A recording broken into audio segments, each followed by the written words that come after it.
Hello, everyone. Hello, hello. How are you? I hope you've been enjoying the American Folklore Society annual conference of 2020. Um, Especially doing it in such a unique manner, right? We're with via Zoom. Welcome to African American traditional music practitioners, the history, and the Black experience. I just want to start by showing a couple of album covers, if you all can see. The first person is Mississippi John Hurt. Second, Howlin' Wolf. Third is my man Joe Williams, and he's done a lot of blues with Count Basie. And the last, a piano blues icon, maybe Memphis Slim. Oh yeah. Yeah, I like starting by showing one homage to our legends, two to give you a physical representation of the severeness and seriousness of African American traditional music, history, and the Black experience. I'm joined tonight with sitting to my left out of Alabama. Actually, he is an Alabama Blues Hall of Famer and a legendary harmonica bluesman, Mr. Jock Webb. And right there in the middle, St. Louis Blues himself. If it's coming out of St. Louis and it's called the Blues, then it can only be one, and that's Mr. Marquise Well, Knox. you better say it. I Better say it. appreciate that.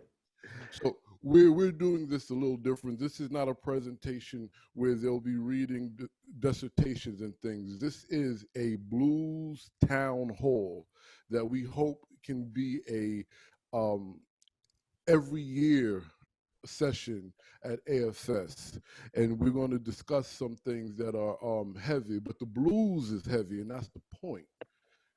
I was told by a musician out of Atlanta, Georgia, by way of Cleveland, Ohio, the blues is the butt naked truth.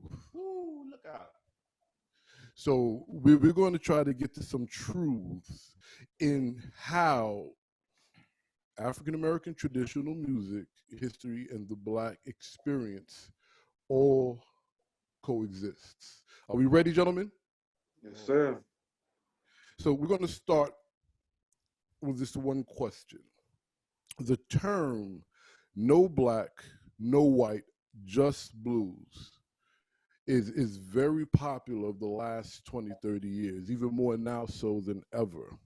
So my question to you, gentlemen, whoever wants to start, just jump in. My question, does that negate current Black experience in regards to blues music, blues culture, and modern day current practitioners? I'll let you go first, brother Jock. How you know I was gonna go at all, man? Yeah. You know, I used to play at an old blues juke joint Talk to the down mic. in Bessemer, Alabama. Mr. Gift Juke Joint, Henry Gibson. He passed, unfortunately. Um, but there was that saying that would float around: no black, no white, just the blues. Here's that thing. I had a conversation with a good friend of mine, writer out of Italy. Yeah, Italy. On the way up here, she's also a board member of the Magic City Blues Society out of Birmingham. I have to call these names out, by the way, Miss Francesca. But we were having that discussion, and we came to the agreement, of course, without a doubt, all these titles and terms and erroneous, erroneous, and alonious, felonious terms and titles comes from this stuff is all human made and injected, especially in this country. I think that so, socially, this country is incredibly immature. This country's like a child, still hasn't learned its way, and that's unfortunate compared to the rest of the world. So I said all that to say to identify a soul by its color, rate, rank that person by their color is, first of all, it's an abandonment, in my opinion, to the moral principle of consciousness. In a sense, we all came from the same tree root. That's who we are. Uh, when you skin it down to the bone, it's all the same. It's all the same. So no white, no black, just blues. That's something that someone created, because to me, in my heart and soul, if I got to look at you because of your color, something's horribly wrong. Something's horribly wrong.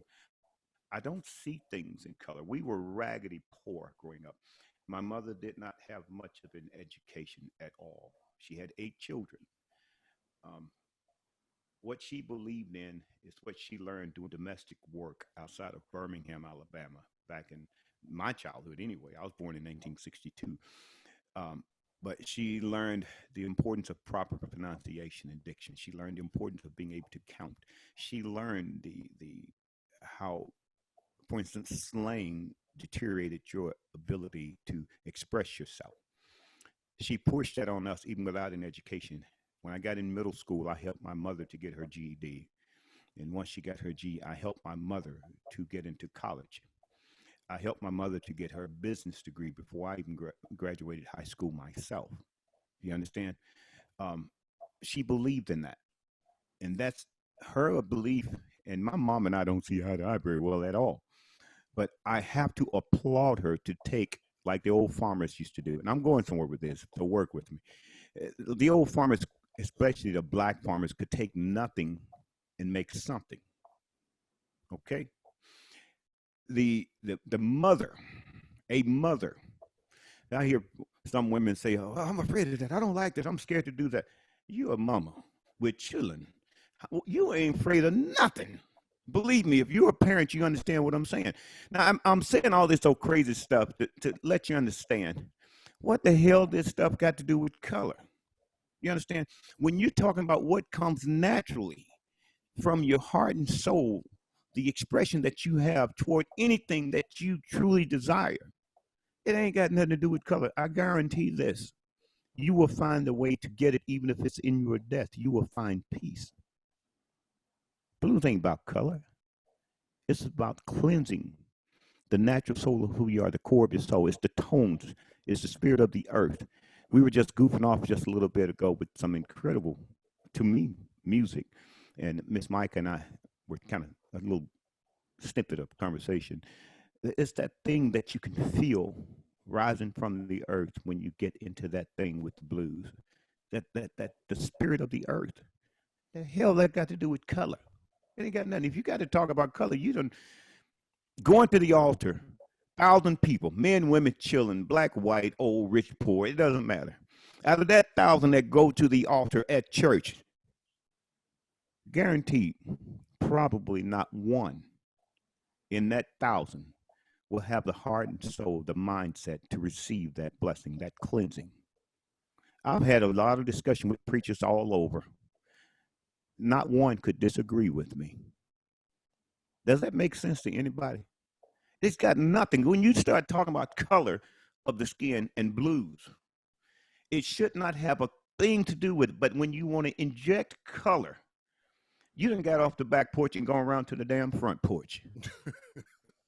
Does that make sense to anybody? Marquise? It does. It does. Yep. Brother Marquise, chime in here, sir. Well, y'all know where I stand with the term no black, no blues, no black, no white, just the blues. To me, they're just an omission of history. Once again, we all make certain sacrifices and certain, what do we call this? We contribute in certain ways, And to me, blues has been the grandest contribution because it has been the black story, it's been the black dialogue, it's been at times, to me, I don't see the blues too far away from when you talk about a secular feeling outside of the church. I believe the blues is directly that intermediate secular feeling of if you had no education, if you had no knowledge of anything, that you could know the moment something was too hot, You know when it get too cold. You know when it some pain is too much for you. And to me, that's what the blues represent.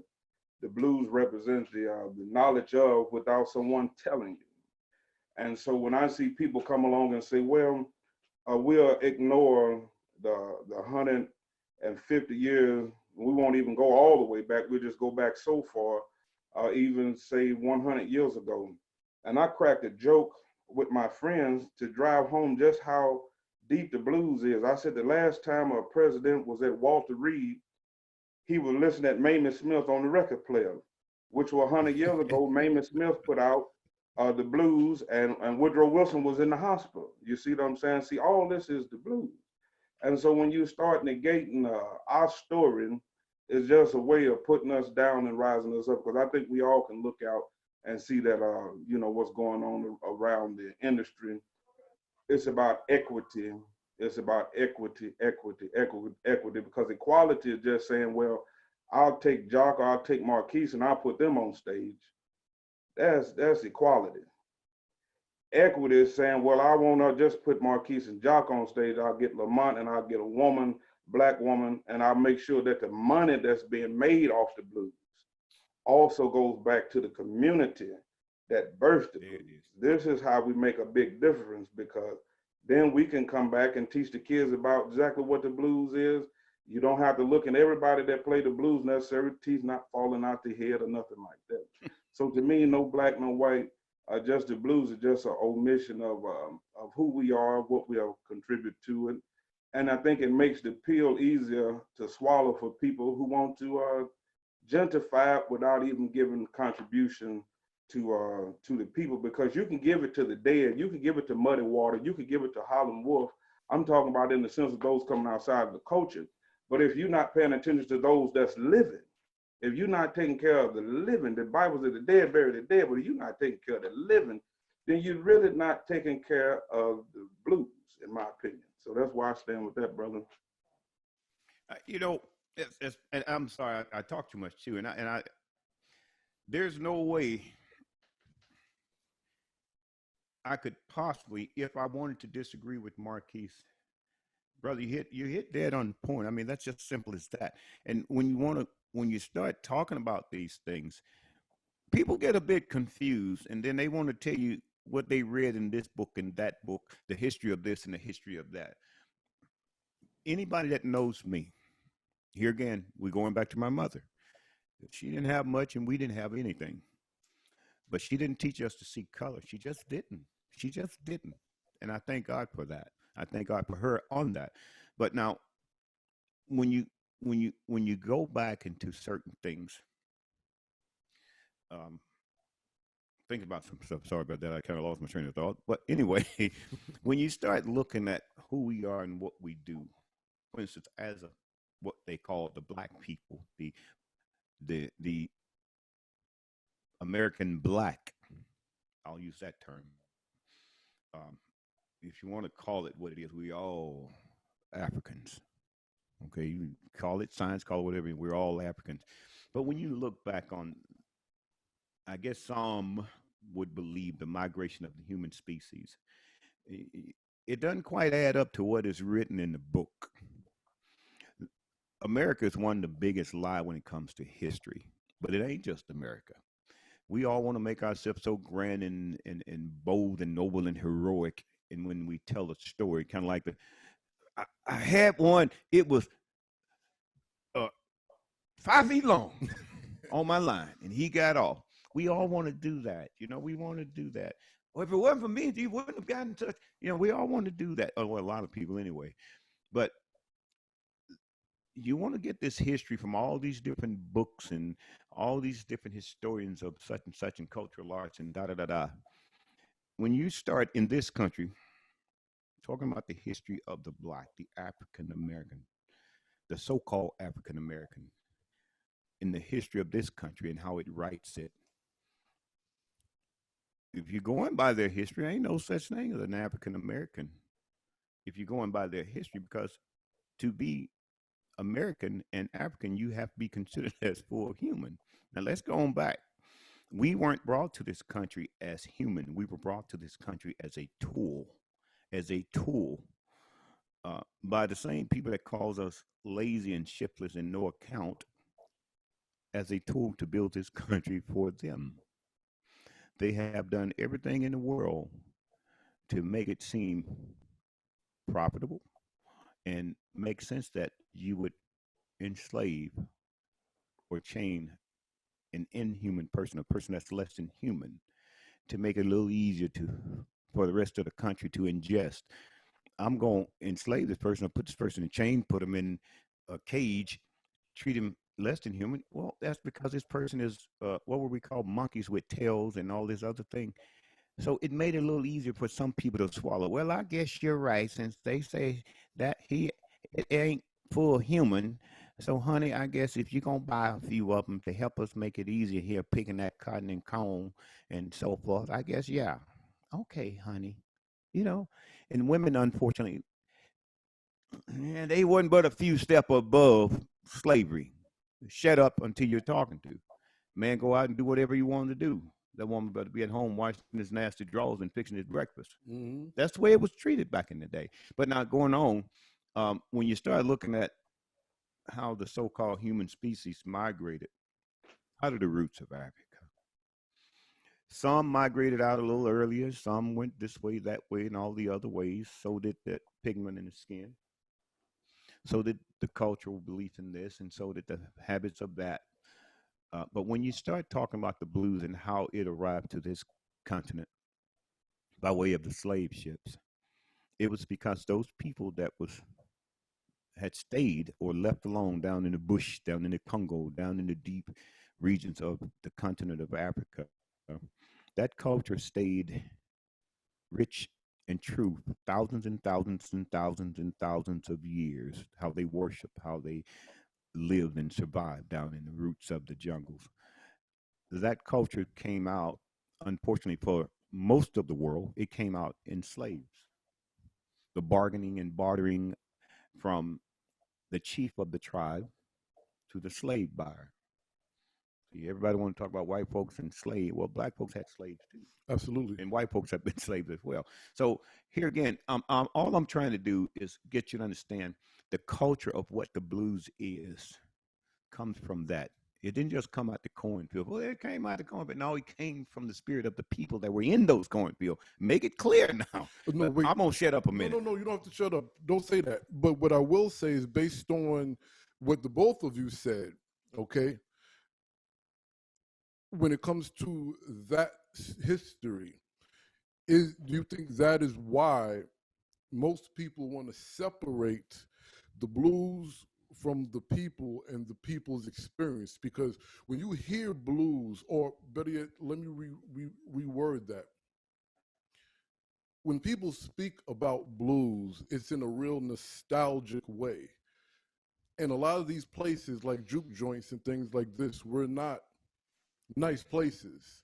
People were getting shot because their spouse was cheating on them in this place. That's what they say. People, there was things that was happening, right? So because of the reality of what was happening in comparison to the nostalgia and when people describe it, do you think that is because the harsh realities that birthed the blues culture as well as music is usually separated? Who Yeah, wants to I think it go ahead, is. bro? I think nostalgia, the nostalgia of the blues. I can't think of a time where you can go back and just say, well, at this point in time, singing the blues was a good time. You see what I'm saying? Like if we fast forward 100 years, and we was in the year 2120, and you look back 100 years and from 2120, we'd be sitting here right now, and you would have to look out if you could have a panoramic view of what was happening to black people and then poor people in general. You would have to say, well, there's no good time in the blues, and I think that's what those some people do have this fantasy about the blues, as if you could go back and necessarily point out to when we were living good. Now, of course, family structure, church, and all this, we have those things. I think we have those things right now. But we have to talk about the condition in which one lives under. And I think that's what makes the blues, going back again to me, because I don't feel no way, I feel very spiritual in the aspect of I grew up underneath the Baptist people. My first church I went to, Church of Christ, no music. So I feel very spiritual. I just don't feel religious in the organized sense of how they bring it to our people, because I think it disarms us in a way to put down so much of yourself to pick up identity of what it is to, because what is it really to be an American? Nobody can truly say that, because most people who telling folks like me and Jock to shut up, don't talk about the color of the blues or don't talk about the history of the blues. These are the same people who may have immigrated, their grandparents may have immigrated between 1880 and 1920. And then our people was already here picking cotton. Our people was already in the tobacco field. And to me, the blues was there then. To me, in a lot of places, I see the blues, and I say blues as a holistic. I almost want to say blues as religion for me, because I see the blues as being there just as soon as you could put religion or gospel or spirituality there, because we were bending over, working, picking cotton, slavery, domestic work, whatever you want to call it. And that feeling of doing that was not anything to do with God. It had nothing to do with feeling pleasant. It had nothing to do with joy. It had nothing to do with any happy emotion. All of these things come out of condition, and blues is their condition. And so when I see people like rock and roll, yeah, you can call that a party music. Bebop and disco, you could call that dance music. But what you cannot, you have to call the blues the natural facts of life. Because in order to know the blues, you have to go through the blues, and you just cannot read the blues, because we live in America where they say 73% roughly of white people don't even have a friend of color. And I'm talking about, now take that, there are cases some places in America where white people know Latinos or Mexicans or Bosnians more than they know black people, and yet white people and black people been in America for just as long as each other, if not black folks shit longer. And then they have no connection. And so then they infuse themselves in the blues, and then they tell us what our story will be, because we have nobody there to tell the story of the blues. We got the rappers for rap, we got the hip hop guys for hip hop, but just when it comes to the blues, we got to stop that. We can't tell the story of the blues as pure as the rappers tell the story of black people. We can't talk about it. I'm talking about sing the blues now.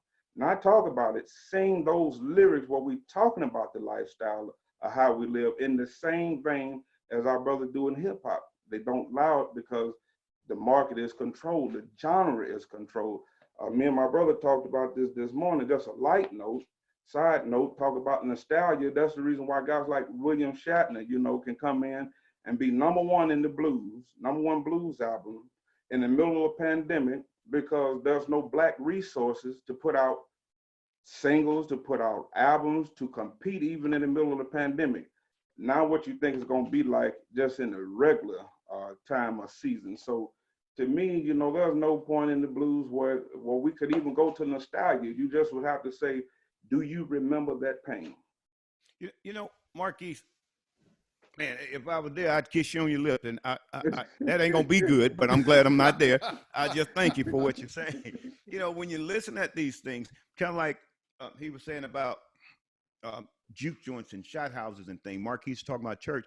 Listen, and it's a true story. It's a true story. I saw a man come in a shot house. I was in a shot house. Most of my good meals back in that day came from shot houses because we didn't have anything at home. I saw a man come in the shot house. Woman, his wife had been there, sitting around with other men. He chased her out the door. He shot her in the chest, in the heart. She ran a few doors down, sat in a chair on the ladies' porch, and that's where she died. I saw a lady have a dispute or grievance with her. Should be live. Okay. What about the picture? She had a dispute with her father. He chased her out the house, shot her in the leg with a shotgun, blew her leg off. I saw a guy have a dispute with another guy. All this is kind of sort of around shot houses and juke joints. Guy was cheating in the card. Fellow come from on his, what we used to call a big apple hat with a razor, came across the table, cut the guy's throat. Man bled out right there. I'm watching this stuff, growing up, all kind of things, and unfortunately, much worse, much worse around shot houses and juke joint. Um, I saw all that and 10 times more before I was at the age of 12, and even dealing with my own poverty, neglect, abuse, so forth at the house where we lived. Um, Now, people want to say this about a shot house and that about a shot house. That's our society in this country. It was built on violence in this country. It was built on deception in this country. Because that same deception and violence of the tongue that you find in that shot house, you can go to church and you find that same violence and deception of the tongue being preached by these so-called theologians, and I call them pulpit pimps, quite honestly. Don't get me wrong. Now, I do believe in the higher power. I do believe in the Creator. Yes, I do. Absolutely. But I don't believe in being a fool for any man. I can lack the knowledge and understanding of certain things. I can. But I also believe in research and education. When I read in a history book, the history of black people, the history of me, and that history don't sound a damn thing like me and my people in my life. That same history is being written by those same people that call us monkeys and spooks and spirit chunkers and mud ducks and all of that. How can you tell me about me and you don't even see me as a man? But I gotta stop you right go ahead, there brother, because because I talk too much. I'm no, sorry. no, no, no, I'm no, no, sorry. no, no. You hit such a this is the perfect place to have this conversation. All those people that are here with us are folklorists, ethnographers, ethnomusicologists, and the like. They document, study, research cultures, tradition, history, and people. And one of the biggest things, what got me into this space was reading and listening to documents of old about us that was sixth, seventh, eighth hand information and didn't sound like the information that was passed down through my genealogy, like you said. So I have to ask, Hugh, Professor Harp is now with us all. Turn your mic on, sir, because I want you to be part of the answer. Understand, everyone, these are current modern day blues musicians. Okay, so I have to make that very clear and pertinent because you're getting it from the horse's mouth right now. Okay, our narrative, considering what you just said, how important, gentlemen, all three of you, how important is it for us to the blues people to tell their narrative, whether it's through song, literature, like I can't believe his name escapes me, Native Son. We just spoke about him the other day, the three of Oh, us. you talking about Jane Baldwin? Yes. Right, because he's the blues. Yes. Right. So how important is it for us to equity, control, own our narrative as blues people? And really put this in a proper context. So whoever wants to chime in first, maybe if you go ahead, because Can I cut say you this? off. I'm sorry if I'm talking too much. No, Please just reel me in. Please speak. To understand history of me, if you ain't smelt the chitlins I done smelled and trimmed the goat hoofs that I've trimmed, if you hadn't felt the lashes on my back, really, you don't know me and what I'm feeling. Don't talk for me. Please don't think for me. And some say, don't spend my damn money for me either. But that's another story. But now, with that said, I am truly a fan of James Baldwin. I have an autographed book from James Baldwin, Valley of the Dry Bones. Yes, sir. But now, with that, music is one thing. That's an expression. But when you start talking about harmonicas and guitars and all this stuff, it's just another piece of furniture to put in the corner. The music, the art, the expression comes from a man's heart and soul. Boy, I guess what you would say, Mr. Baldwin, his instrument was that pen and paper. You know, Picasso's was the canvas and his was the pen and paper. No different than the historians and whatnot that are with us. That is your instrument. And who says it's not the blues? Well, I don't know. I let them say what they want, but I know what it is. And the blues is that thing. When you start talking about all these things, we are afraid of the truth. This species called man is such a cowardly species. Very, very cowardly. The old line, regardless of how brawny and bucked up, so to speak, and robust that young line is, that old line will still get on that hill and fight. You'll still fight. Absolutely. I'm going to go back to this one. And a mother, regardless, as if that bear might outweigh her by 1,000 pounds, she going to stand between that child and that bear. You understand? Don't tell me what you're afraid of. That's right. Don't tell me what the heart and soul and spirit won't do. You know, kind of like sitting in church and having a conversation about Black history. I'm sitting here in the pew with my head, my arms back and my head leaned back, listening to the preacher in this Southern Baptist Black church talk about God and its and the Black people and the connection with this, that, those, and the other, and all the gospel. And the whole time I'm looking at this brother on the wall of the church, a mural that's got sandy blonde hair and blue eyes. Damn, that don't look like me. What are we talking about here? You know, my point is we have to get past the lie, re-educate, we have been misindoctrinated. We have been miseducated and misled for a specific purpose. You want to talk about Christianity, go back to South Africa where it was colonized by the British, who brought Christianity in to control and docilize and control the Africans. Slavery. You want to talk about the Southern Baptist Church is preaching the same and going by the same scriptures that the KKK goes by, and most all cults in this country.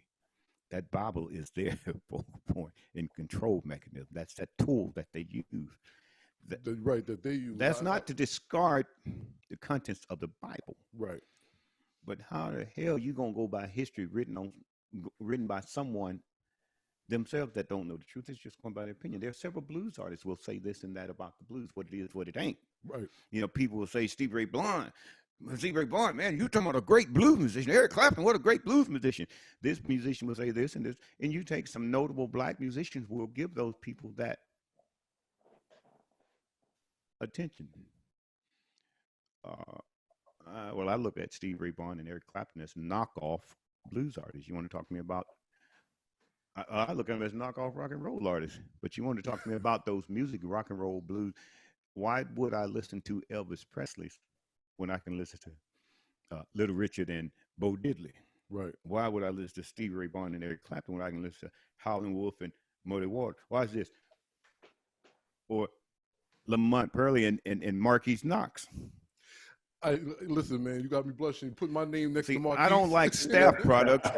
If I'm going to get some product, don't give me no staff Nilla wafers. Give me some Nabisco Nilla wafers. That's what I make my banana pudding with.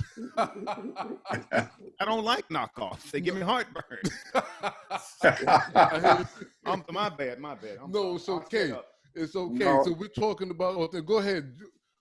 No, I think it is important. Wait, Our story- Micah, how are we on time? Yeah, like 25 minutes till it's 8:30. Okay, go ahead, Marquise. Our story has been monetized, and told by many people. But the problem is they normally make the money off of the story. Going back to equity, there's hardly any true equity in the blues, even considering B.B. King. Jock, help me out. Bobby Rush, Buddy Guy. There's still all the money these guys bring in. We can go down to the next tier. We can go down to underneath Bobby Rush and those guys. You got John Primer. You do got the Hugh, Holmes. Well, not Professor Harp. He may not be in his 70s. I don't want to get slapped. Not yet, Mr. Knox. Not yet. Not yet.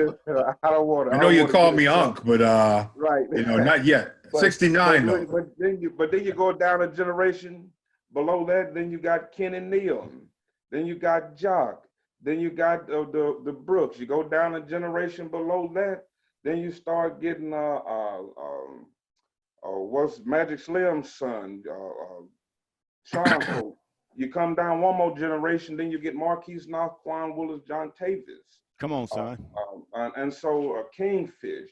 So we have to be able to tell our story, because I was able to meet guys like Henry Townsend, Robert Jr. Lockwood, Pontop Perkins, Homesick Jane, and these were four of the oldest living blues guys. Henry Townsend being born 1909 in Cairo, Mississippi, left his home at 9 years old, 1918, because his father promised him a whooping once he got back from the field. And he said he knew how his father had whooped him before, that he wasn't gonna go through that. Then this guy come across Lonnie Johnson. See, Henry Townsend really helped me express myself. He said, Big Daddy, he called me Big Daddy. He said, Big Daddy, I went up to Columbia and I was playing everything sounded like Lonnie Johnson. He said, but the people told me, they said, we got Lonnie Johnson. They said, but we wanted to know, what does Henry Townsend sound like? And so that's what made me stop and say, well, I have to figure out myself. And the only way I can sound like myself, you got to know thyself. You have to know that struggle. I made the equivalent to the civil rights struggle and the black struggle, that my great grandmother was born 1863 in Grenada, Mississippi.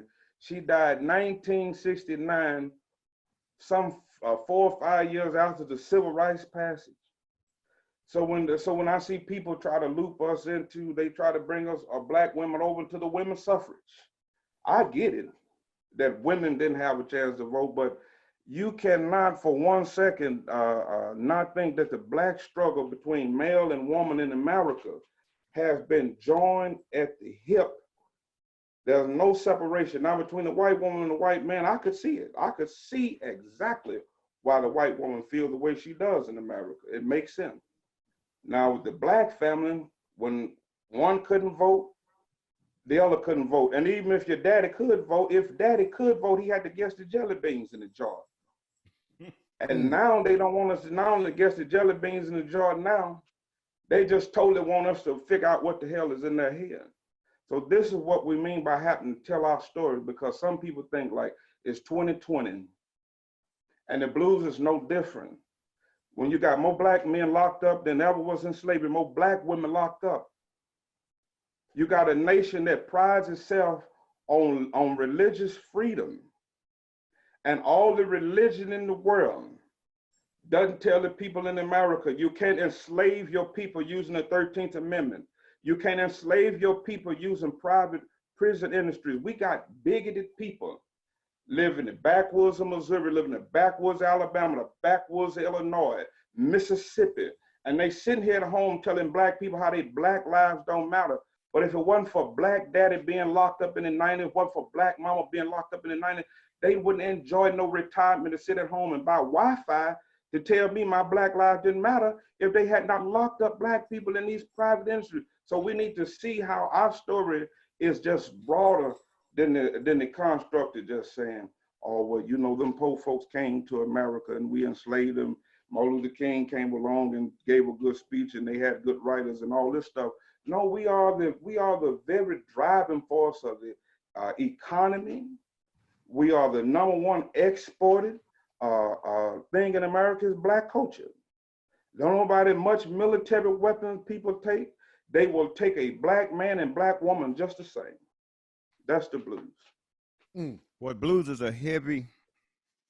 We better let Hugh get in. Hugh, I'm sorry. Excuse me. Well, I'm so sorry. Well, my apologies for the late entrance, but we had problems electronically. The Zoom prompt wouldn't come up. We had to get another computer, so my apologies first off. But yeah, I know, you know, what Marquise is saying is absolutely true, you know. Now, why don't you, because you, interestingly enough, the title of your book. Again, this is a blues musician. The title of your book says a lot. I want to give the title, and then I want you to break that down so they can understand when we speak in regards to African American traditional music practitioners, history, the Black experience. Well, I'll have to break it down. The name of the book is "Ain't No Uncle Tom in My Blues." Woo. And I mean, when I came up with the title, I wasn't thinking about the original Uncle Tom actually being a hero, so that's a whole nother issue. But when I was coming up, when I first started picking up the blues and getting into the blues, and you got to remember, I was a Boston-born ex-Steve Urkel who had to rediscover the roots. Really, well, my folks came from the North South, and I wasn't really exposed like you guys down Mississippi or Missouri or Alabama, something like that, So I had to learn it and pick it up. I guess I haven't done too bad, but I used to hear from a lot of Black folks, well, I don't want to hear the Uncle Tom music anymore. That's how it stuck with me, And the reason I got into blues is because, when I came of age about 18, that's when the Black Power movement, the Black Pride movement, the Afro started coming out and everything, and in this country.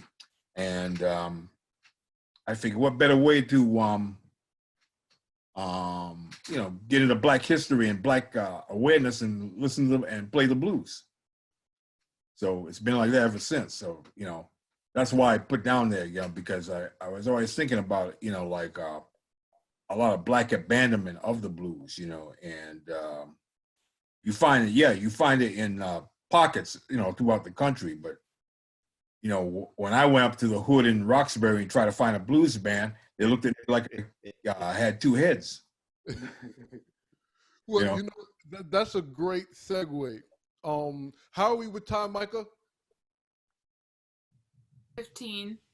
Okay. Don't nobody care about no time. That's a perfect segue, because Black folk has abandoned blues. Watch out! Watch out! Watch out! For the most part. Let me finish the question. Because we remember, we can go back to the turn of the century, as they were assimilating. They didn't want nothing to do with the country, and I don't mean the country as in America. I mean the South, right? And then we can bring that all the way back. So the point I'm asking is, how do we? Somebody said to me, "Why do you play that slave music?" Which was not even an insult. I felt bad for the person, because blues is free music, free Black folk music. So how do we address Black folk, African Americans, who are unaware of the connection and history of this particular expression? Can I go into this, Mr. Holmes and Dr. Marquise Knox? How you doing, Mr. Webb? All right. Hey, so first of all, in Boston, I moved back to Birmingham from Boston, and man, I've been to some streets in Roxbury, and it is some blues back in there. Woo! Wasn't when I was around. Mattapan and Roxbury. But with that said, matter of fact, Boston, I think, was the first city in the country to have an African American trail or Negro heritage trail, if I'm not mistaken, and it was told to be one of the most racist cities in the entire country besides Birmingham. It's interesting how when there's a format developed to turn you against you, they come up with these things. If Birmingham is the most racist city in the country at one point, then how can you tell me Boston is? Right. You understand? And that goes back to what you're saying. When you start saying Black folks abandon the blues, here's the thing. When you get here and they tell you that you're less than human, and now all of a sudden you're getting beat and whipped for being human, you watch your wife and daughter get raped, and if you have a grimace on your face or look any kind of way, you're gonna get killed. It might even rape your son in front of you. It might rape you in front of your family to demean the character of manhood to your family. It's all a matter of control. Fear controls you. I don't like spiders. I think I can say that I'm afraid of spiders. I can't stand them. But I will go jump in a creek and catch a water moccasin. That's crazy, I know. But what I'm saying, uh, I'm working on plumbing in my house, and it's been 2 years because I don't want to get under the house where the spiders are. That's a true story, by the way. Now, with that said, when you go into your culture and you've been told you're no account, you're nothing, you're this and you're that. I do I'm a farming outreach specialist. I do a lot of things, but that's one of them. I go into farming. One of the problems and challenges I have is getting black people back into farming, especially young black people. The average black farmer is between 66 and older. What can that person do in a field? Okay, you're not plowing the mule anymore, but what it takes to run that tractor and all of that different equipment, get out in that field and plant and da da da da da da, all these different things, the health is not there because a lot of these people don't have good health care. So diabetes, heart disease, obesity, a whole lot of other problems, joint problem from kneeling and bending and carrying these bags of, feed and everything else. It has worn that body down of that 66-year-old. But now, how can you get young people, black people, back into farming when they've been told it's a slave chore, it's a demeaning chore? It's you can't make a living there. Watch this. The same thing that they tell you about blues is slave music. It's a devil worshiping music. It's a demeaning music. It's all about the black culture. Ain't no money in blues. If ain't no money in blues, then tell me how so many people are becoming extremely wealthy playing blues. And most of 99% of those people becoming wealthy on blues are the white folks that control the rights to all this music. I will mention this name, and I hesitated, but I'll mention this name. Matter of fact, I talked to him on the way up here. Bobby Rush and I had a conversation one time. We were eating some incredible soul food. I had me some oxtails and turnip greens and sweet potatoes at Bully's Soul Food Restaurant in Jackson, Mississippi. But that's another story. He and I were talking. I asked him, well, what made him go back to playing the harmonica and the traditional blues that he used to play when I was a little boy. His words were, "I own me now. I own my own stuff. I own me now." That's what Bobby Rush said. He said, "You know the difference between me and B.B. King? He died not owning himself. His name and everything he had just about belonged to someone else. White folks is what he said. But I own me now. So that means I go back to what I used to do. I go back to who I am. I play what I want to play, my music." I was at one of the shows in Montgomery, Alabama, where it was just he and another gentleman. I can't remember the fellow's name that used to play with Muddy Waters.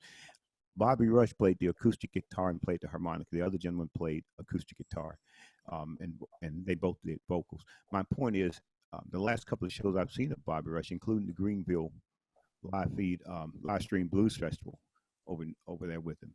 But my point is to say this: when everything about our culture has been defamed to the world, not just here in this country, but to the entire world, the American black has been put down and tarnished to the entire world to justify keeping the foot on the black man's neck in this country.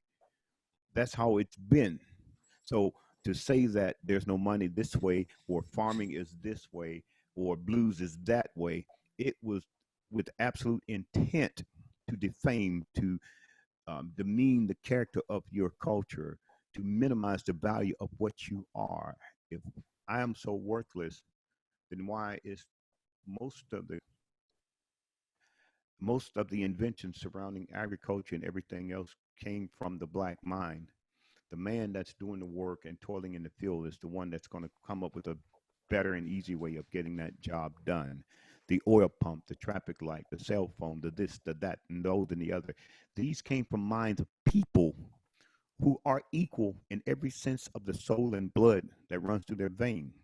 But unfortunately, in this country, you can call it an inferiority complex or just a cowardly individual decided that, watch this, because you are more muscular than me and your higmajiggum is bigger than mine, I don't like you. And it has been just that simple. I'm telling you what I've experienced in No, my no, no. I'm life. not questioning. I don't care what somebody's read. Right. I'm saying what I've experienced in my life. So when they say racism is yesteryear, when they say this doesn't really happen, most people, if they don't see it and smell it, if it's not in their front room, they don't think it exists. So us, if you look at the screen, there's people of all ethnic persuasion and so forth and so on. We're not having this conversation. It doesn't exist. Black and white folks don't communicate and get along in the Americans. I've been dealing with white folks my entire life. All I know is white culture. That's the only thing that this country and this government would teach me.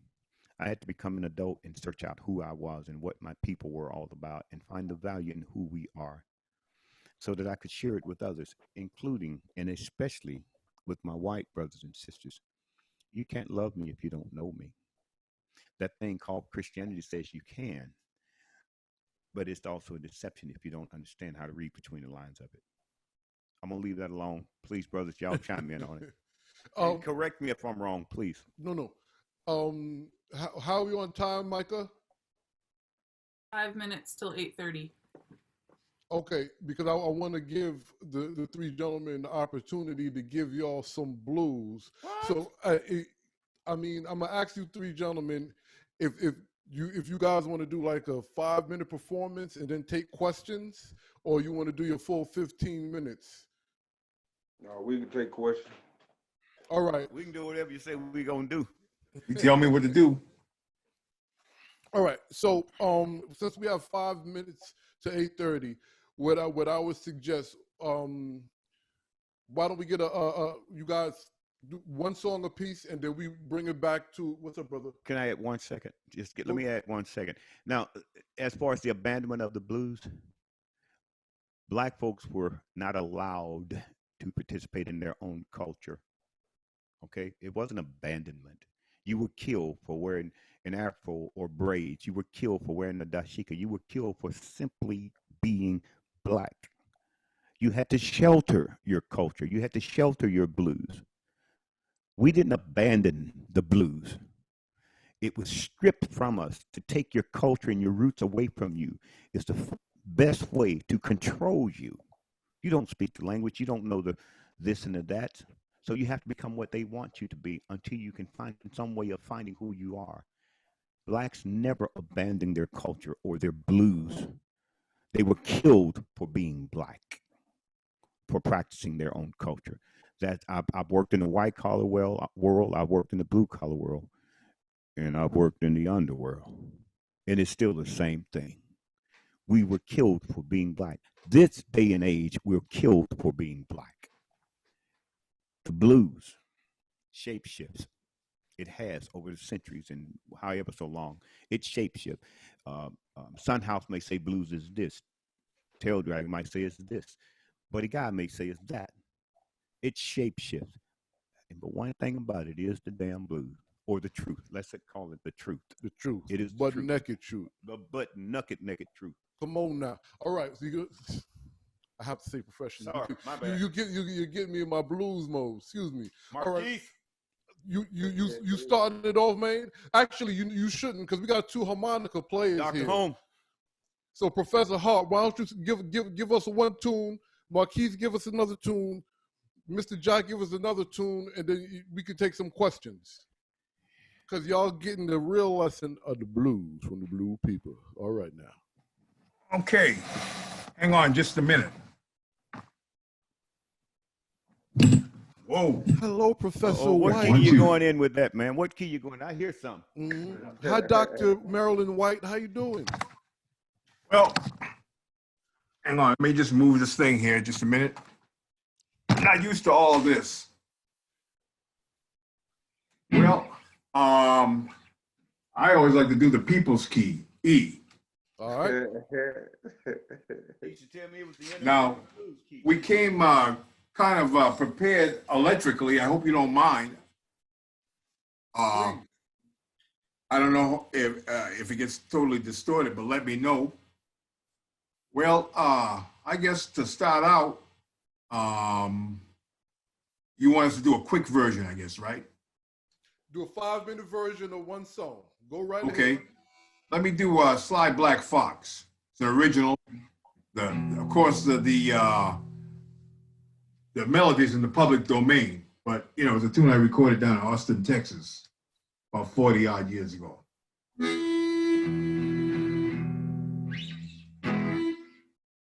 All right. And accompanying me is my guitar player, Tom Night Train Williams. All right. Hello. Brother Williams. The closest thing to Steve Cropper around these parts. Okay. 1, 2, 3.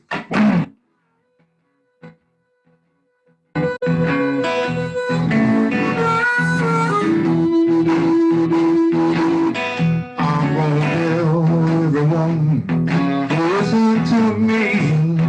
My woman is something special you ought to see. She's fine, so fine. She's so fine. Her love is sweet like cherry wine. Fly black fox. Fly black fox. She's a sly black fox. But she's mine, oh mine.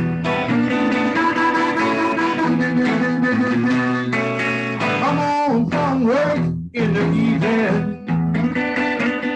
I know she will be there.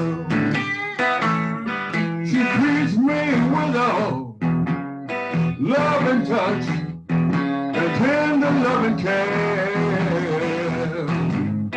Such a fox. Fly black fox. Just fly black fox, but she's mine, all mine. Hold your harmonica, son.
Have mercy. Oh yeah. Can I get some of that?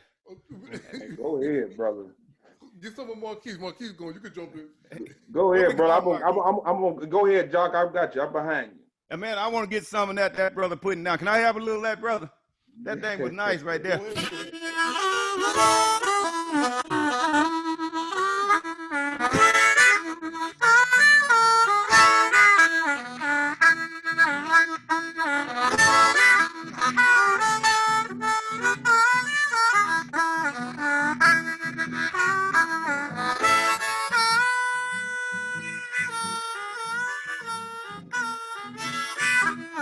Real stuff.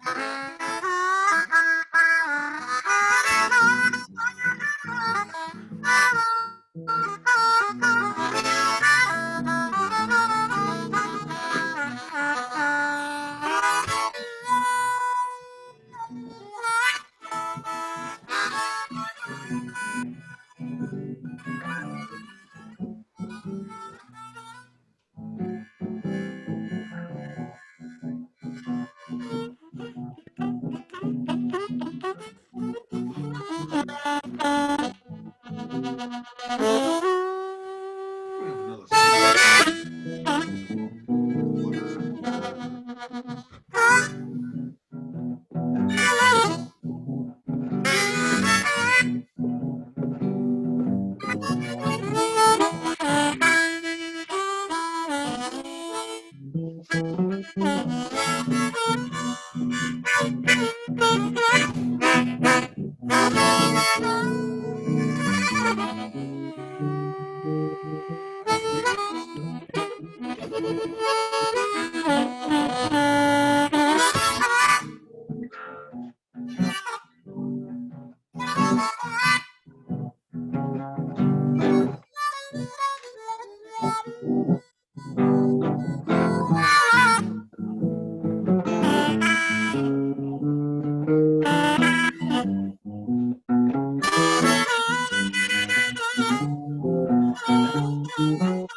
Come on, Marquise.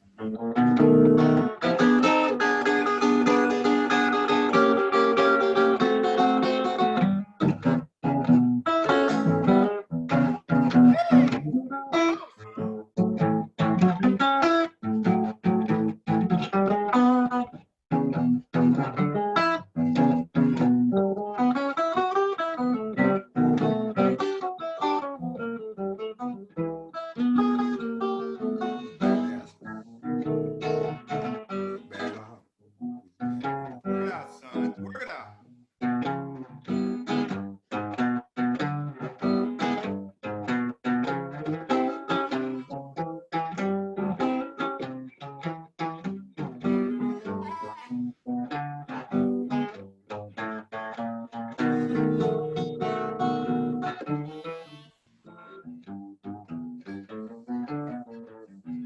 Got Well, it, you better Jock. talk to him now. Oh, yeah. Well, I like that old fox right there.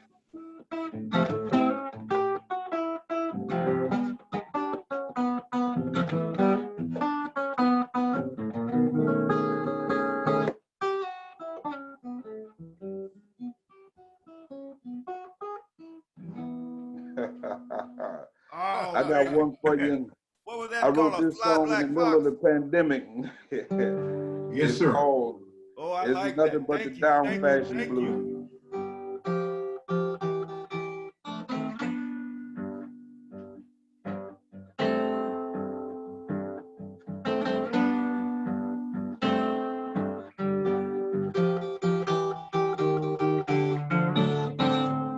Now I know that you seen them cops kill that man in the street. Now I know that you seen those cops kill that man in the street. I'm just warning you, brother. One day there could be you or me. What kind of life is this people to live. What kind of life is this for black people to live? Well, I guess I'll tell you. I'll tell you exactly the way we feel. And sometimes I cry, wondering what will make this nation change its mind. Sometimes I cry, wondering what would make this nation change its mind. Not in my native land, for a good friend it should be hard to find.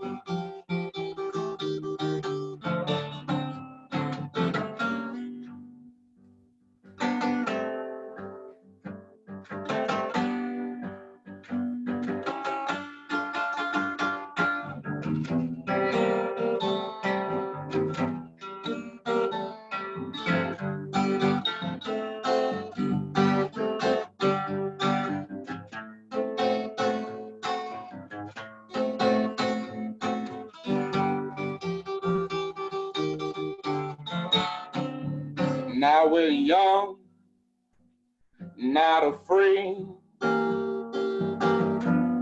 naked in the truth. Now I'm young, not afraid.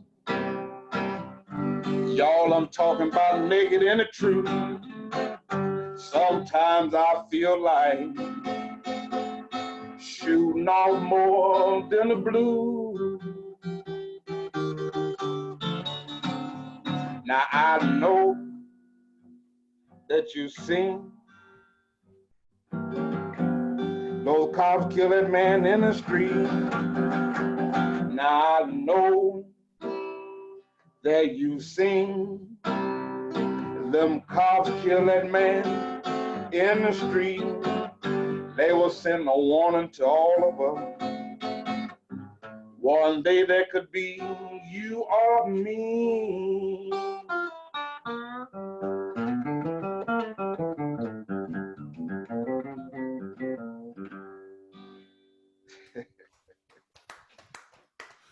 I think y'all done got some blues. Yeah. How we on time, Micah? 8:41. So you got about 20 minutes till 9, but it's okay if you want to go a little over. I won't tell anyone. Okay, that's good. Did you see any questions in the chat for the gentleman? Everyone is having a great time and loving what you're speaking and loving what you're playing. I'm just blown away. So Lots of play more, play more. yeah, that too. This is the greatest thing about music, the most important part about any music. And at this point in our lives and in what's going on in this country, the most important thing is the listener. Are you hearing me or are you listening to me? Take my words, the words of these brethren, break them down, analyze them, see if it compares to what you see in your everyday life and existence.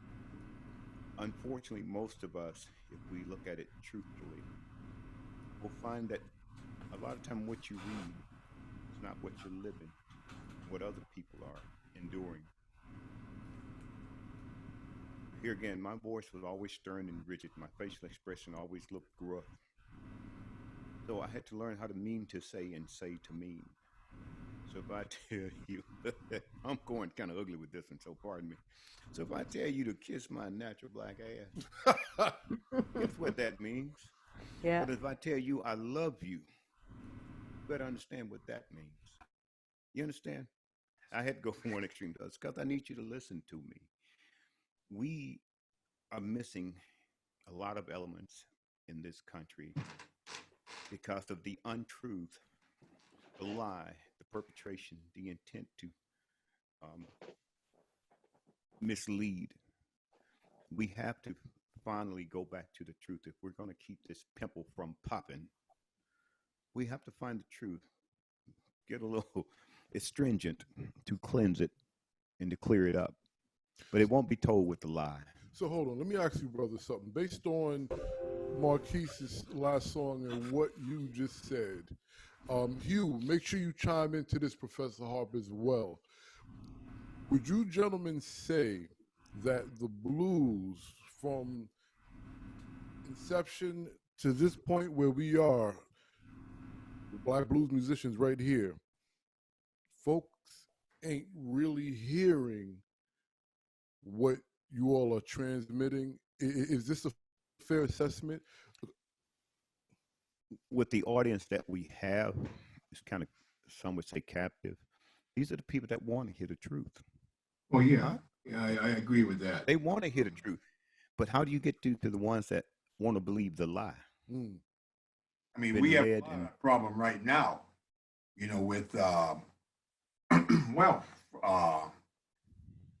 a lot of the controversy. You know, you have a lot of people like blues music, you know, but don't appreciate the actual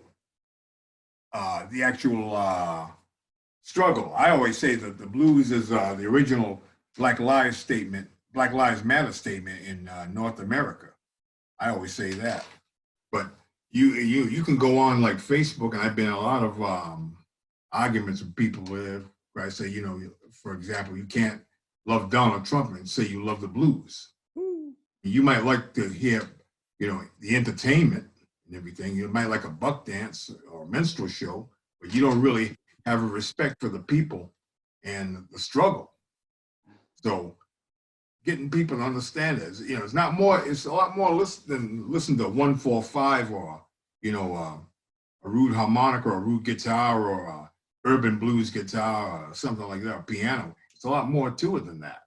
You know, but like I was saying to you over the phone, Lamont, I'm preaching to the choir here because everybody here is, you know, has an appreciation and the respect for it. But people have to realize that it's not just you know, a blues jam. You know, it's not just you know, you go out there and you know, anybody can play blues. That's not it. I mean, you know, you have to have a respect for the struggle. You do. You know, if you don't have a respect for the struggle, you know, you can't love a white supremacist and say you love blues. It's just not going to work. I agree. You know. Thank you, Margaret. Oh yeah. How do you live life and not respect others?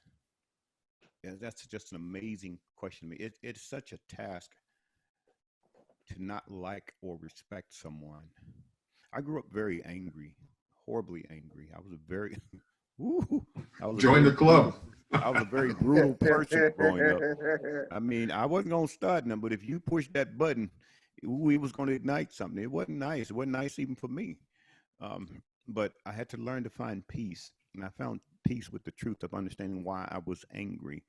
This country is angry right now, and it's going to stay angry until it understands why. It's been built and formed off of absolute lie, treachery, deception. And until we find that truth, this country is going to stay horribly angry. People that would normally love each other, it doesn't matter what the hill of beans about the color of your skin or how much money you make or don't make. If you like beans and I like caviar, it doesn't matter. It's a matter of finding why you're angry. Do you have an idea why you dislike me? This country, a lot of people, let me back up. Please forgive me. There are people that dislike black people and have no real understanding why. Well, my mama said, well, my dad said, my pappy told me that his granddaddy was killed by a drunk black driver.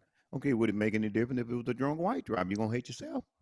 You know, how do you dislike somebody for generations, for centuries, that you have no earthly idea why? There is no legitimate reason on this planet to dislike a person because they're black. Watch this now. This country, and only this country, seemingly mostly, I should say that, if there was someone that had a reason to be pissed off, it would almost, a lot of people gonna get pissed off because I'm saying it this way, it would almost be the black person toward the white person. But now you still have to kind of hiccup and take a step to understand, do you really think the civil rights movement was successful or progressive because of only black people? There's a lot of people in these state houses and in Capitol buildings that are not black that have done an enormous amount to help us to get to this point. There's so much more that needs to be done because there's so much that people, I'd rather make $1 than do the right thing kind of folk. You understand? Watch this. I'd like to make that $1. If you're going to pay me, yeah, I'll deceive my own. Now, Those kind of people. No, because we have them, we have them too. So hold on now, because I don't know if you all have noticed that we were talking to musicians, and they rarely spoke about music. Music. Right, because I'm coming to a point here, because evidently, and we kind of touched on this, but the people is really what the blues is about. So let me ask this question. Considering most recognize blues began with the black community, some say now it's moved from us. Now, you guys touched on these things in different spaces, but I want to ask this specifically, especially in the terrain that we're in currently. Is the blues still ingrained in the black experience now? Or is it only in the past? And I'll ask this specifically, even though Marquise's song touches on it, well, speaks about it, you spoke about it, Harp spoke about it, but I want to ask this specifically, and I want you gentlemen to specifically tie it all together for as current day practitioners having the black experience. Well, for me, I'll start off because my people come directly from Mississippi. My little branch started in 1904 on my mother's side from my great-grandparents, Reuben Archie, Grenada County. They married in 22, started having kids. From 1925 on to 32, when they had my grandmother was born in 1932. My uncle taught me how to play the guitar. Her brother born in 29. These people come to St. Louis in the 50s, late 50s, 56.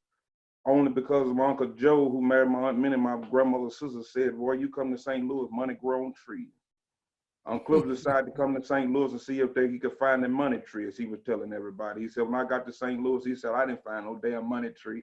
He said, but I sure did find a lot of trees to plant in St. Louis, because he started working for a nursery. And then my uncle brought his wife family up. You're talking about some 13 people living in one little shotgun house. So everybody can come up and try to work long enough to get them a little sublet or get them a house or get them something so they can live and start their own families. All right. Now, my mother born in 1972. 1972. My father born in 71. They come through the whole crack epidemic, the 80s and 90s. I was born in 91. And from 91 to 1999, I slept in the same room as my great-grandmother, who was born in 1904. And I remember my great-grandmother singing every night before I go to bed. I remember waking up to her singing in the morning. And I remember when she passed away, I remember coming up now to 2005. A long time I didn't even think of blackness or whiteness really mattered in the abstract. It was just, I thought it was just like, okay, I know I'm black, I know I'm white, I know somebody Mexican. It was until maybe 2010, even in St. Louis with everything that was going on, I said in 2010, it blew my mind open. My family died, and I said, well, this blues is still going on. I thought about all the conversation me and my grandmother had, and then I looked out at my life here in 2020, and I could see that there's absolutely no difference. If in case B, it may have been a lot better then, because we dealing with social racism, constructed racism. So down south, it was the big house. You knew the racist, you knew the bigot. You could identify him in Mississippi, Alabama, Georgia, Arkansas. But when you come up to the Midwest, ask Martin Luther King, he said, I never seen a hatred the way I found in Chicago. Because the dangerous spots in America, you would think for a Black person would be the South, but more of us get killed in the Midwest. The Midwest is dangerous because we live with people. I say the joke in Missouri, and I'm gonna tie it together to say, I tell the people, I said, Missouri is so backwards that during the Civil War, they stayed at home and fought with each other because they didn't have to go nowhere.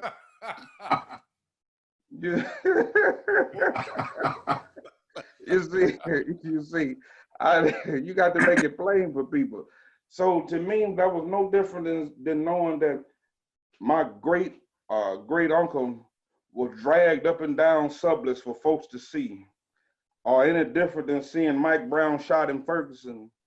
That was no different than seeing Sandra Bland being killed and harassed the way she was. And then my uncle telling me about Mr. T's, the man farm that they lived on, coming knocking on the door, wanting to sleep with his wife. I think sometimes we think because it's not as blatant as it used to be, that it doesn't exist, that it's not that same form. Yes, you do have the blues, because before you have, or go back to Adam, when God was talking to Adam and Eve, Adam even had the blues before he had the gospel. Everybody gonna have the blues. You wake up in the morning, you don't have nothing to eat, you ain't gonna call that rap. You wake up in the morning, you find out your electric been cut off, you're not gonna call it hip hop. Now you may hip hop your ass out the bed.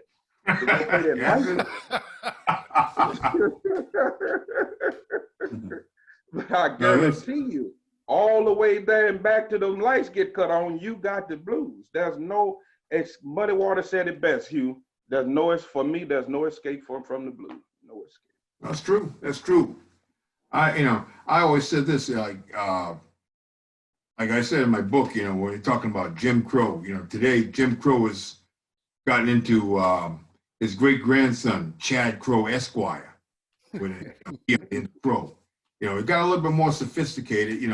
Up here they used to. I remember going to a civil rights demonstration, and one of the speakers called Boston Up South.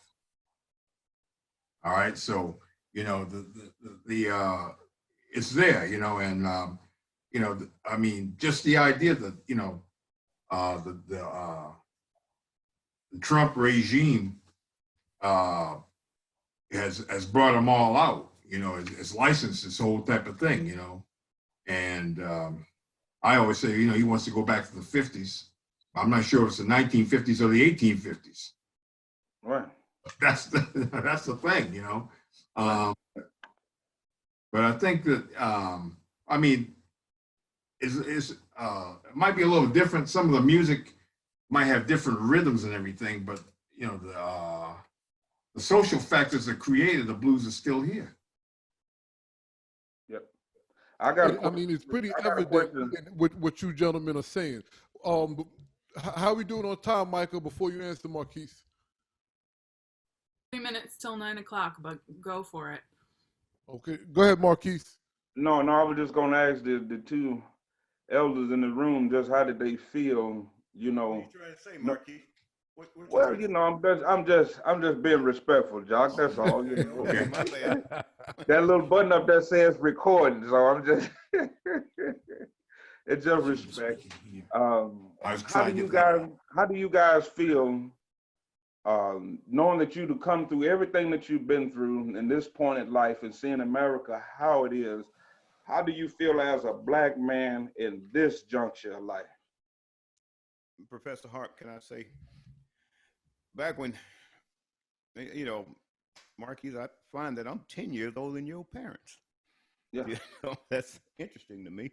But you don't want me to say my age and his parents' age, because I just felt like I'm really this dude's uncle. Yeah. You're about my son's age, man. Yeah, but and the thing is that I remember back in the late 60s when James Brown came out with that tune, "Say It Loud, I'm Black and I'm Proud." and we were little bitty children. Say it loud. I'm black and I'm proud. We were babies, but the adults in the community encouraged us. No different than seeing my uncle after he had gotten arrested and beaten for participating in what was going on in downtown Birmingham. The look on my grandmother's face, and hearing and understanding that the same expressway that they were building through my community, which was like 2 doors down from my house, and they were finding the bodies of children in those construction ditches and holes that they were just killed because they were black. The cowardly behavior of those that would despise you simply because you're black and they don't even know why.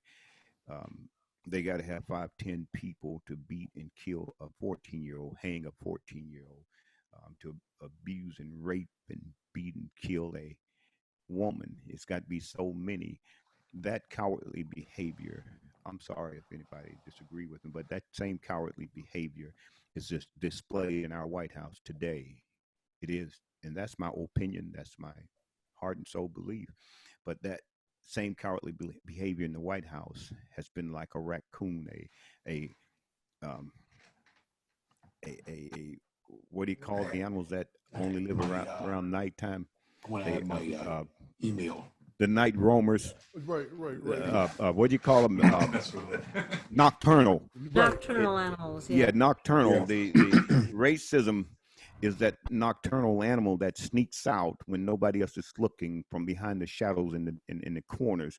It sneaks up on you where you don't know it's there until it gets you. It's a coward that comes from the darkness and sneaks behind you. It'll never confront you face to face. That racism is from cowards that want to believe or wish that they could be, for instance, what you are, but they're too coward to stand up and be that. Meaning, okay, if you think I'm physical superior to you, then okay, put the donuts down and won't you go out there and work that cotton field side by side with me? But my point is this: I'm 58 years old. I don't see any difference. It's going to come out, it's kind of cross-eyed. I don't see any difference in the white community that I saw back when I was a child growing up in the 60s. But now the difference I see in the black community, there are some that say the civil rights failed us. Some that would say that we were better off before the civil rights. I look at those same people as I look at any idiot because the civil rights didn't fail us. A lot of us abandoned the civil rights mission statement, which was to go out and get the economical and educational opportunities of equality, bring those things back to our community to strengthen and educate and enlighten our communities to become whole and equal to those that surround us in the white communities.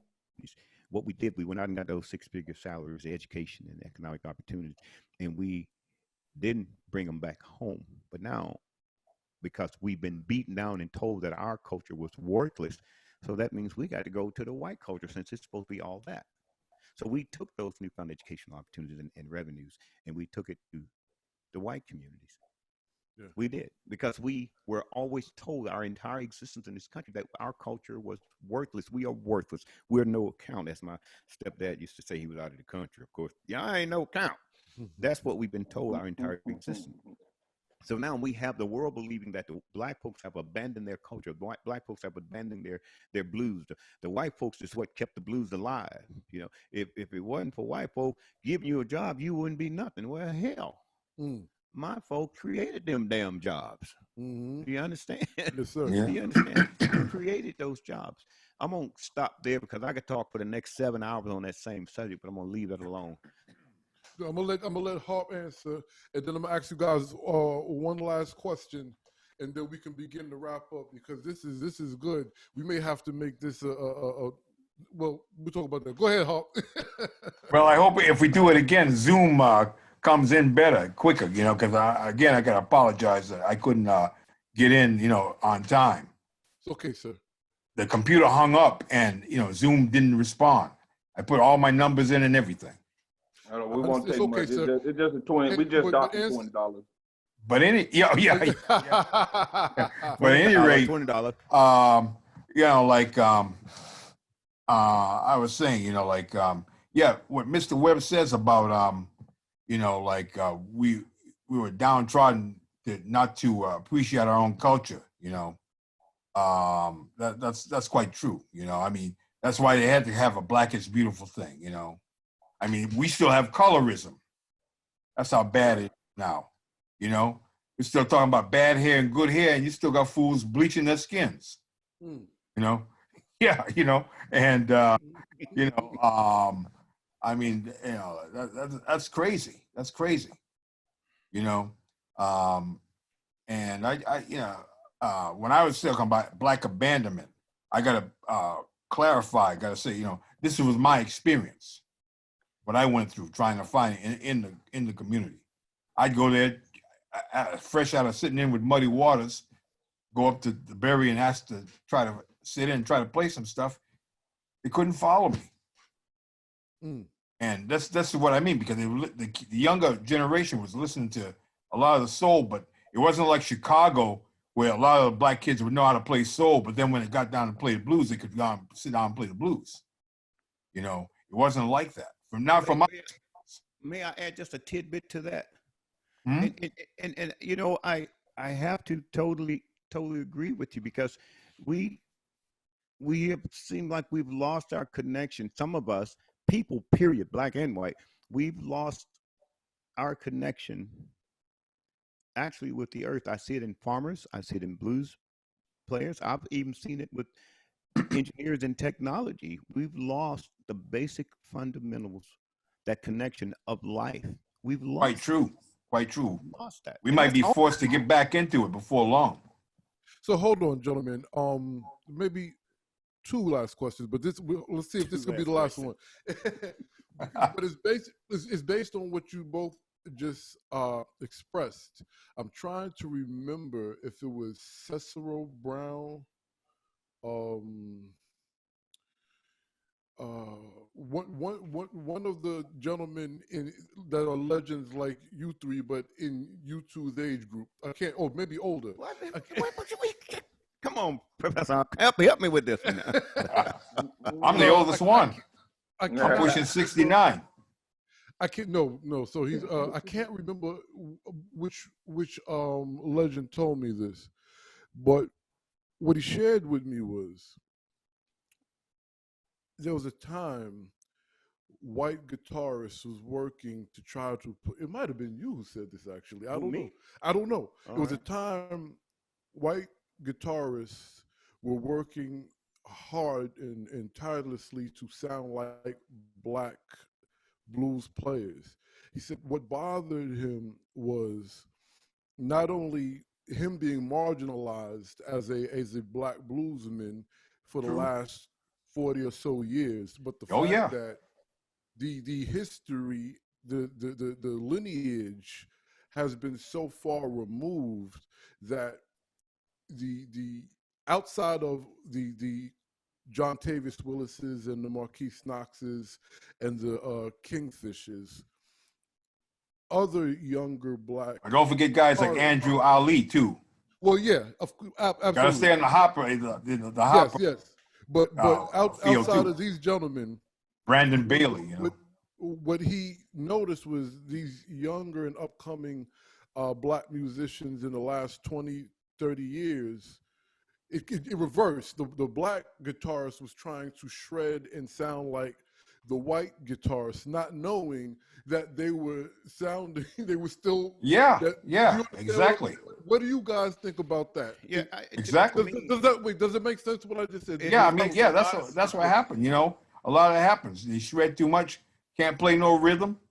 Right. But the case of that, it went from the white musicians trying to sound like Black musicians. It was removed based on how you gentlemen explained it from our community and our people. And now a lot of, at the time, the Black guitarists were looking to sound like white guitarists, not knowing that the white guitarists were sounding like Exactly. black Well, guitar. see, Yeah. it's a funny thing to me when you say things like that, because these are the things in my life. Now, I'm just one person out of a whole bunch of other folk on this planet. But growing up in a school system, now we were raggedy poor. We lived in the poorest community, Rosedale, right outside of Birmingham. But now, when I was in school, there was like less than 1% black in my school system. But now, it's funny how the black girls made fun of how thin and flat the white girls' butt were, and the white girls' lips were like what they call them, baloney lips. But the black girls made fun of the white girls made fun of the black girls' lips and booty. Right. Now, Jealous. if you look at things now, uh, everybody trying to get round, Right. injections in the lips and everything else. Now, I said all that to say, it's not just with musicians. This is this hypocritical society that we live in. You So understand? it's bigger. Is So what you're saying. your culture is worthless, but I'm a better blues player than you. Mm. Yeah, it's a marginalization. Yeah. But because I see where you're making money mimicking me, I'm gonna mimic you. Mm. See, I remember in Boston, which is funny, we were at Harper's Ferry. I don't know if that place still exists. A little place. Oh yeah.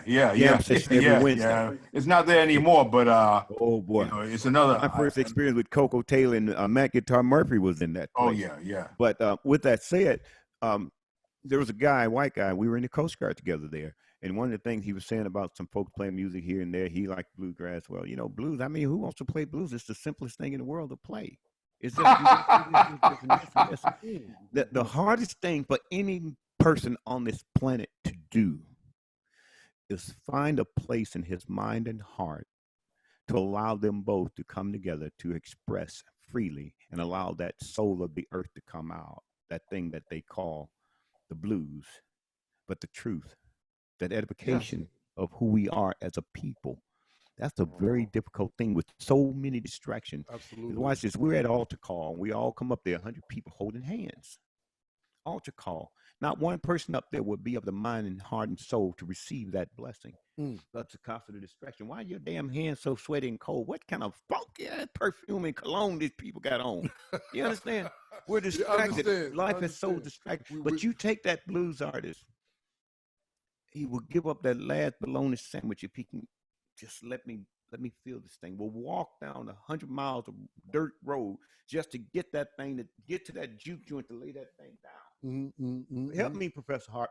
When you can have an opportunity to cleanse yourself, to get baptized every note you play, every gig you play, Marquise, man, that's like being baptized over and over again. Yeah, you just try to do the best, and do that. Yeah. Oh yeah, man. I mean, Rufus Thomas put it best. He was talking to the interviewee. He said, "I tell you what," he said, "the interviewee was white." He said, if you was on Bill Street with us for one night, he said, you never want to be white again. That's just how deep it was. I was with Johnny Shines, the legendary Johnny Shines, literally just 2-3 days before he died in his hospital room. He just had a leg amputated and all this other stuff. But we were going over his upcoming birthday bash that was going to be the following weekend, and Snooky Pride played that last CD with him, so he was going over some songs that he wanted me to play with him during the birthday bash. One of the things he told me, son, if I can just get you to stop thinking, it's in you, it's gonna come out you, but if I can get you to stop thinking. See, we think too much. I used to try to rehearse. There's a guy he used to be out of Providence, Rhode Island. We used to go to this Club Davis down in Providence, Rhode Island, that Professor Harp. But a fellow named what's the name of it? It was called Club Davis down in Providence, Rhode Island, down the street from the YMCA up there. But his name was Lonnie Davis, and he was originally out of Greenville, Mississippi. I know him. He told me before my time down there. Yeah. I was trying to learn how to play harmonica back then. That was like 89, 90. I was trying to learn. Oh, yeah, late. Yeah.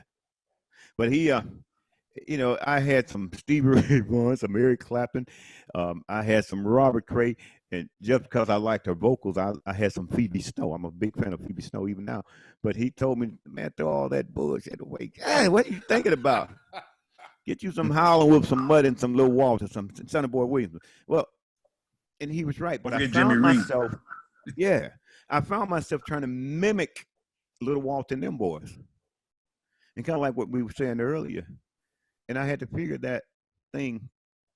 Man, there's so much work trying to play them guys. But if I can do anything and I can express me better than I can express anybody. Mm-hmm. Well, it's always going to come out you one way or the other anyway. There it is. So why am I trying to mimic those guys? Don't get me wrong, them guys were woo. But my point is, we always trying to be like somebody else because we think they look better. Their hair looks prettier. You know, their music is this. They're more popular with it. Now, ain't nobody ever said blues gonna be popular. But I don't care what happens with rock, rap, and all this other stuff. It's this it sounds so disrespectful to other artists, and I don't mean it so. But No, that stuff to me kind of represent trendy fashions. Mm. You see, Well, and I hip-hop think is blues the is the seamstress. Well, yeah, definitely. Hip hop is the great great grandchild of the blues, but that's going to be another Yeah. topic. Blues is the well, seamstress. Chuck D was, like I was saying, Let me- Chuck D. Right. Right. Let me ask this one. This Big guy in last Muddy Waters. question. The last This, question this is the last from the last question. Okay. Yes. Because a lot of you guys brought up, well, the three of you gentlemen brought up politics a lot and different things where people do not usually equate. Some do, but there's the broader amount of people do not equate politics with the blues, right? But as the blues people go, and you guys are speaking about Trump and this administration and things of this nature, I want to ask you this question and think about it and then bring it to the now. James Brown endorsed Richard Nixon because they both agreed that we can be separate but equal. We can have our own economy, our own area, our own things like this. And he ended up being the black audience in the black community didn't receive that well. Put that in context with right now. Why can we not look at both candidates and say, well, wait a minute, as black people, instead of putting all our eggs in one basket, let's press full court press both sides of the. Well, I've always looked at it as lesser evil. I mean, I followed politics since I was 13 in '61, Johnson versus Goldwater. Just because I couldn't stand Goldwater, but Johnson turned out to be redneck light. Okay, I mean that's what he turned out to be. I mean, yeah, he gave us, he signed the Civil Rights Bill, but then he screwed us with Vietnam and disproportionately sent blacks to Vietnam to get killed. And when Martin Luther King started asking for more civil rights and everything, and turned against the war in Vietnam, then LBJ started calling Martin Luther King that nigger preacher. Right. Yeah. So, but see, that's the perfect example, though, because so I mean, LBJ was just extremely because I'm not in love with Biden by no stretch. I mean, and even Obama, when he was there, he had to be a centrist. He was not Huey Newton Huey Newton meets Malcolm X meets the Messiah. No, he was a centrist, and I expected that. Okay. Well, but but I still wouldn't have endorsed Richard Nixon because he was no damn good anyway. Well, you look and he at turned out to be a crook anyway. You see what happened? Yeah. See what you did.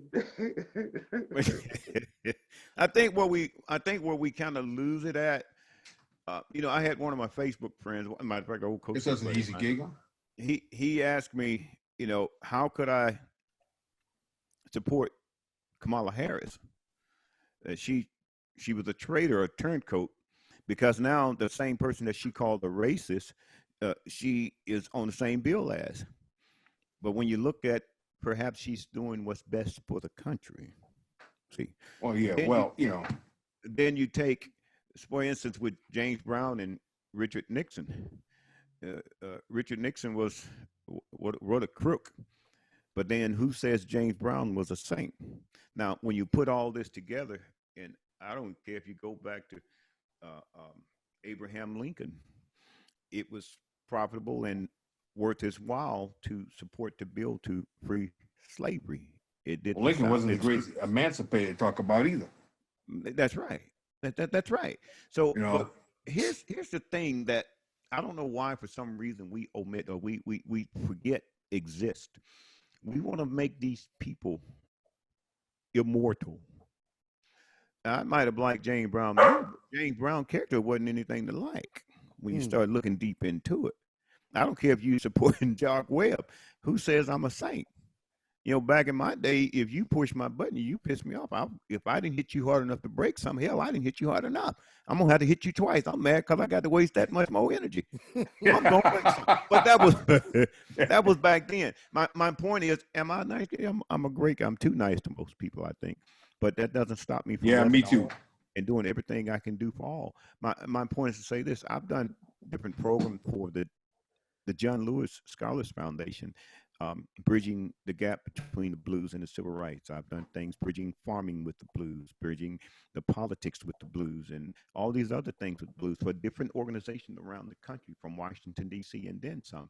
And it was the late, incredible John Lewis that made the statement that without the music, the civil rights was just a bird without the wings. We want to make all these big name people immortal. Blues has nothing to do with being mortal. Blues is that immortal entity that exists. We want to give so much credit to that. This is going to sound slippery, but I'm going to say it anyway. We want to give so much credit to that thing, that entity we call the creator. We want to give so much credit there, that thing that nobody sees, but you see that creation. Well, let me help you with this. I've also done programs to bridge the church with the blues, because in its true sense, for instance, gospel that they call it and blues that they call it, if they're played properly, they're one and the same. You can't have church properly. I ain't talking about Reverend Ike, T.D. Jakes, and all them boys, and I don't mind calling the name because they all pimps in the pulpit to me. Creflo Dollar, Joel Osteen, they're crooks, they're pimps. But now, with that said, if you are truly having church, there's no difference between that and this thing that they call the blues. Because when you come down to it, for most blacks, their church originated from the juke joint. What they now call the juke joint, that thing that they use to tarnish and defame the character of who you are. So when you want to go back on it, the politics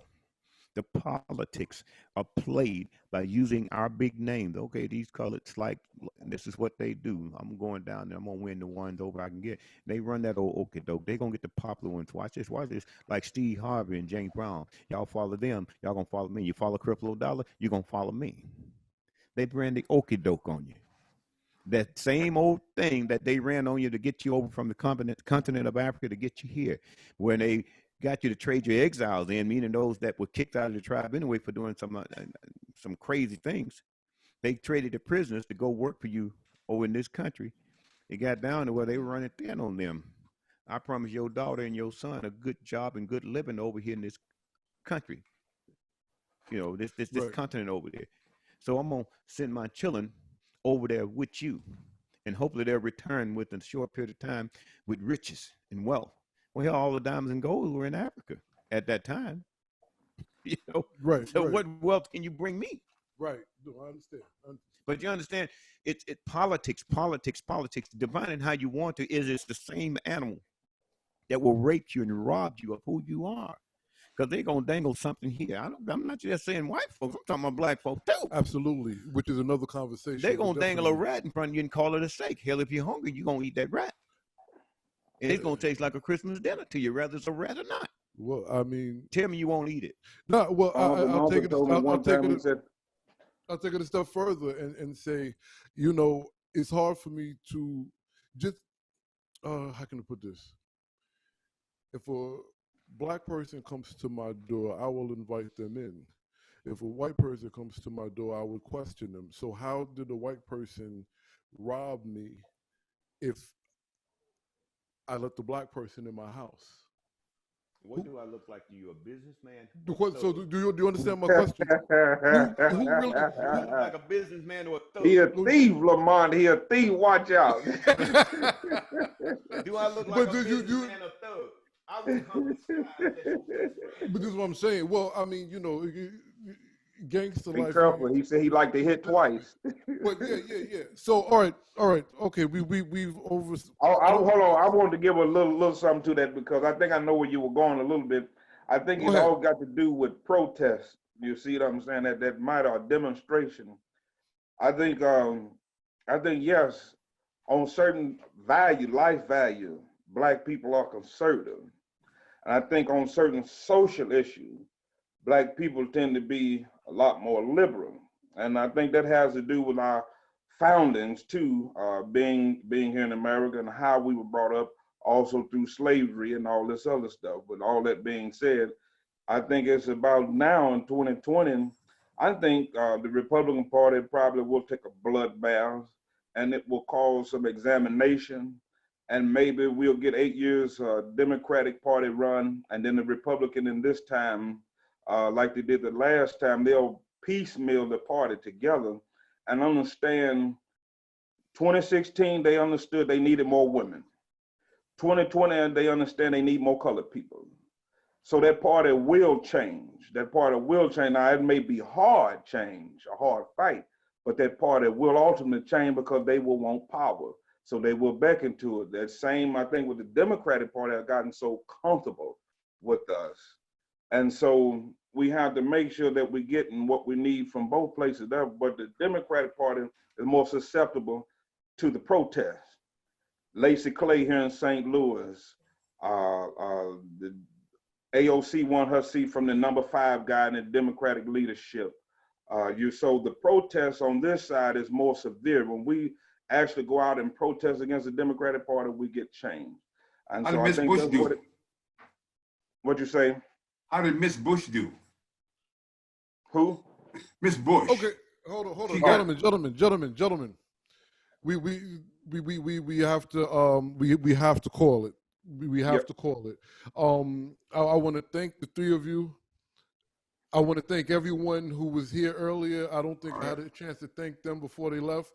And I really want to thank those of you who stayed this long. I believe you understand what we were presenting and sharing because it was mentioned many times. What is missing is the human aspect and that we're more similar than opposite, but we should respect each other's story. Did I sum that up pretty well? Yep. Yeah. Okay, I thank all of you. I thank you three gentlemen, and I thank all of you for staying with us. Can I Well, it's a real pleasure. add 2 seconds or something? I'm gonna get way personal on this, and I don't have the right to do this, but I'm gonna do it. Can you guys see this? I'm gonna get from in front of the microphone. Can you guys see this? Yes, thank you. All right. Can you see that picture? Lamont's son drew that for him, of him as Superman. That is the highlight for me because I can say that all that this country has done to defame the image of us, we are still human, we still exist, and we are still loved. The blues is not dead and gone. It has not been traded off. It still exists within us. We have not abandoned us. There are some with the morals of this, that, those, and the other. Nobody ever said that blues was going to be popular. Nobody ever said being mean is popular, but I'm still human. There's still a human aspect of who and what we are as a people.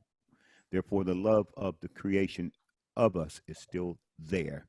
How do we educate the masses to understand who and what this culture is all about? It's about the love for one another and the love of life, and that we insist on existing in it as one and whole. I don't care what color you are. Thank you. Beautiful. Thanks everybody for coming.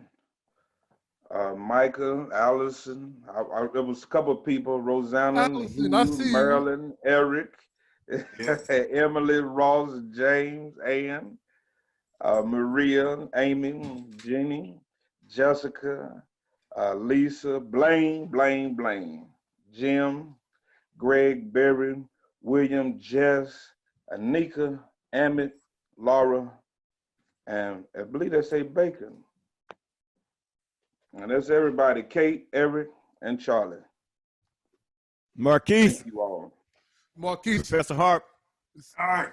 you better be on that road in the morning coming down here to Bowling Green. I'm thinking about it. He said he gonna put something on the grill if you come down. Don't make We'll me get miss down here it. somehow, man. Mr. Professor Harp, thank you, sir. Oh, yeah, yeah. Good night, everyone. Thank Yeah. you, brother. Hope you got that footage, Marquise. I Thank will. you, Micah. Micah, thank you so much. We'll save the chat and I'll make sure that you guys get a copy because people really were grateful for everything you were offering and really loving what you're speaking. So thank you. That is Oh, beautiful. thank you. That is beautiful because that's what it's about.